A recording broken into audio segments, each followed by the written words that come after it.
Hey you! If you're enjoying the Singing Teachers Talk podcast, then don't forget to hit the subscribe button. We are committed to bringing you engaging conversations and valuable insights from experts across the field of voice. By subscribing, it means we can continue to do that. You'll never miss an episode, and you'll be helping to spread the word to other singing teachers, vocal coaches, and overall voice nerds.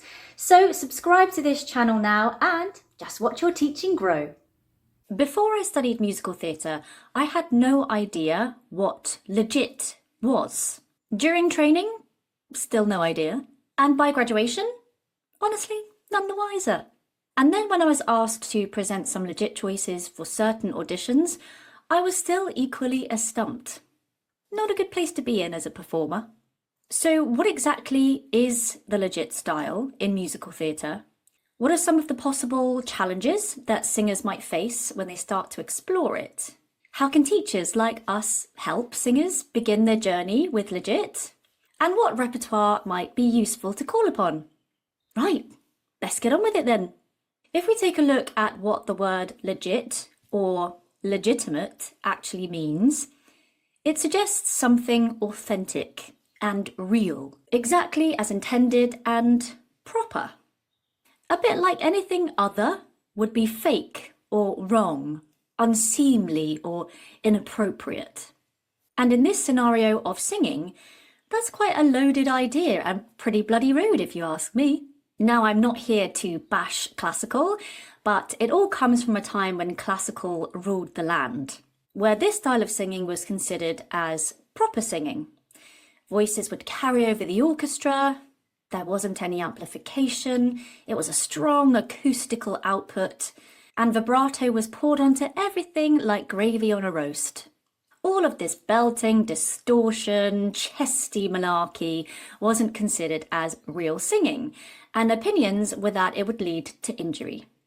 Then came along McDermott, Ragney and Rado in 1967 with their hippie cultural rock musical Hair, which shattered the traditional mould and helped accelerate a shift towards more contemporary styles being accepted. So overall, musical theatre legit usually refers to the golden age, roughly between 1940 to about 1965, where singing was heavily influenced by classical technique.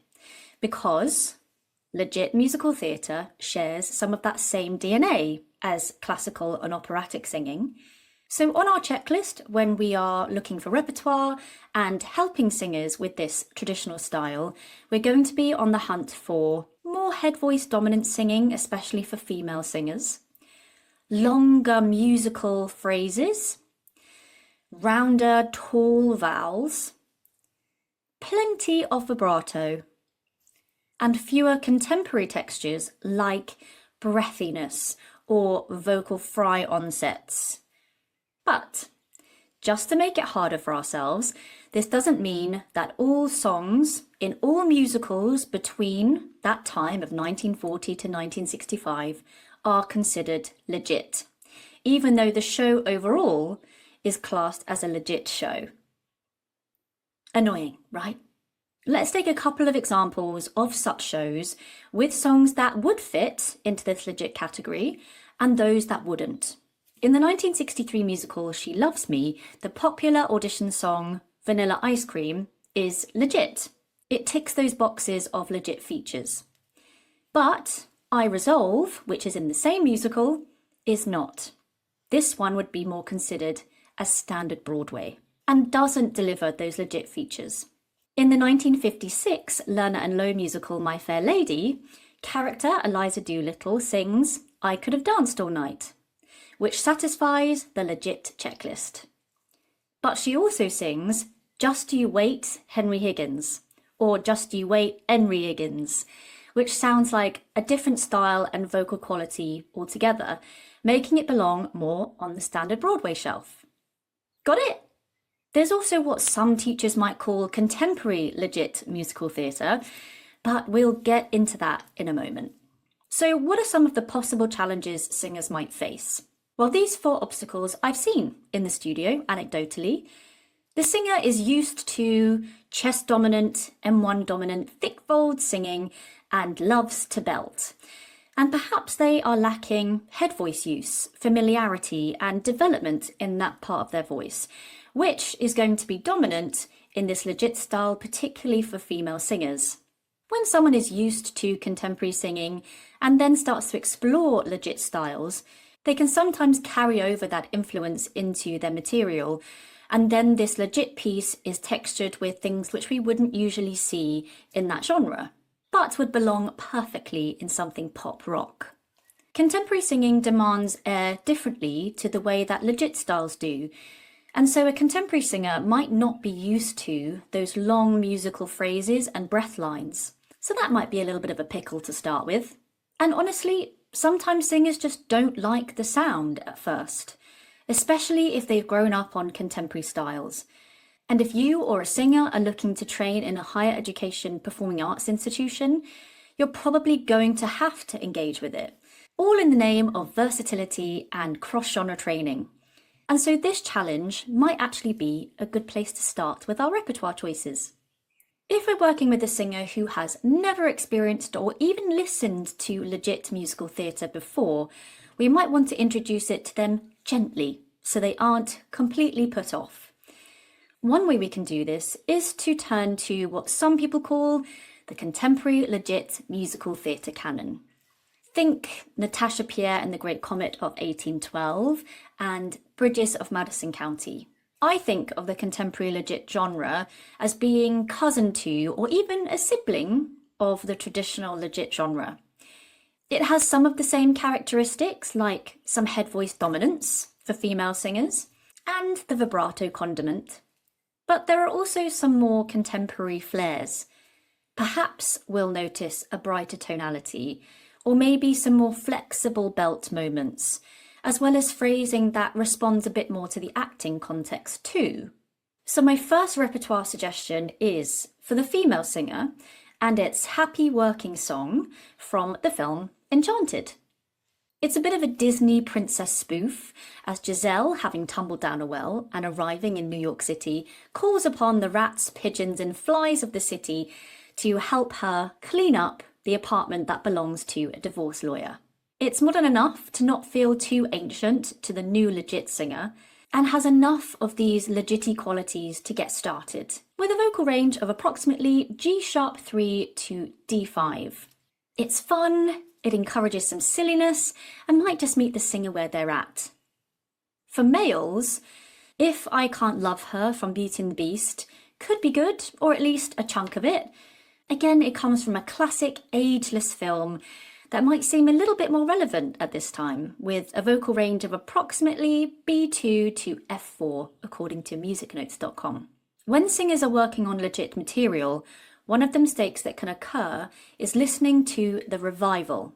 Revivals can sometimes reflect more contemporary vocal aesthetics. As I've mentioned on this podcast before, you only have to go and listen to the original of Oklahoma and that 2019 revival to get the idea. So, if you are studying traditional legit styling, it's worth exploring earlier or original recordings. That said, I'm going to completely contradict my point now and say that starting with the revival might be helpful for the legit novice. Again, revivals can be a great entry point and not feel too worlds away from where that singer might be right now. Lastly, in the contemporary legit list is In My Dreams from Anastasia, written by Stephen Flaherty and Lynn Ahrens, the duo behind Rocky and Seussical the Musical. And one more is In My Own Little Corner from Rodgers and Hammerstein's Cinderella, and that's featured on a previous playlist, making it a useful song across many needs. And I hear you, but Alexa, you cry, Cinderella was written in 1957, making it pre-1965. So isn't this a legit and not a contemporary legit? Technically, yes. But the 2013 revival featuring Laura Osnes is a little more contemporized, meaning we could use this as a stepping stone into the more authentic origins. Moving along, another possibly fine choice for a male singer here could be There But For You Go I from Brigadoon. The original was way back in 1947 and written by Lerner and Lowe, but there was a recent concert revival in 2017, which feels that maybe a little bit more tangible, in date at least. Equally, it can be fun to reference the TV musical comedy Schmigadoon, which was available on Apple TV, but I don't know if it's still there because I think that it wasn't renewed for a third season. But it's a parody of these earlier legit musicals. And Schmigadoon, the stage musical, has just opened on Broadway this year, so it feels relatable. With some shifts in key change, this might also be a good choice for the transmasculine singer who is exploring legit repertoire. A great resource for teachers of musical theatre is So You Want to Sing Musical Theatre by Amanda Flynn for the Nats book series So You Want to Sing. There's a chapter of this book dedicated to repertoire suggestions for different levels of facility and development. And one that she mentions here for the lower voice in legit is You Have Cast Your Shadows on the Sea from The Boys from Syracuse by Rodgers and Hart. A lot of the melody sits lower and actually on one pitch at times, and fluctuating between the F3 and D-flat 4 tessitura. Far From the Home I Love from Fiddler on the Roof can be a very helpful song to explore for the female singer who struggles to release into a head voice place. This is because the verses start immediately in this register, up on the C5. The vowels are helpful, with some of the top notes utilising an E shape, which we know can be quite useful in head voice training. And then there is a passage which asks the singer to ascend back up, surpassing the C5 to an E5. And this can reflect well with the exercise choices that we might be implementing, meaning the progressive nature of such can segue in nicely to the melody. Also, the long passages here can be really useful to the singer who is needing to train a little bit more of that breath management. Of course, we might want to consider that the character, Hodel, is a Jewish woman, and so there is cultural significance here. That said, the emotional underpinning is quite a universal feeling of leaving home to join the person that they love. True, there are extremes to this though, and not everyone is like Hodel, choosing to leave her homeland to join her beloved, who has been exiled to Siberia. Another song which starts in release, if you like, is Nothing But Sea and Sky from Free as Air, coming in on those C5 and E5 pitches at the start of some of those phrases. But what if you're a singer who is already advanced in this area? What if legit actually isn't that new to you and you want a bit of a challenge? Well, we've got you covered here too. We could look at the duet, If I Loved You from Carousel. For the male part, he'll be asked to sustain up to the F-sharp 4, which will challenge that top part of chest, that flexibility across the transition there. And for the female singer, the same in the higher octave, meeting pitch around the start of that second passaggio. Lastly, the female singer who is really confident in this area could look to Somebody Somewhere from The Most Happy Fella, with vocals that sit within this soprano range between approximately C4 to F5. Which reminds me, another Somewhere, which also features this F5, is Somewhere from West Side Story.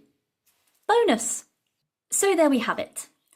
10 songs or thereabouts to help singers explore, understand, and hopefully fall in love with legit musical theatre. And hopefully you are feeling slightly more legit about legit than I was until about 7 years ago. As always, these are just selections out of a huge library of options.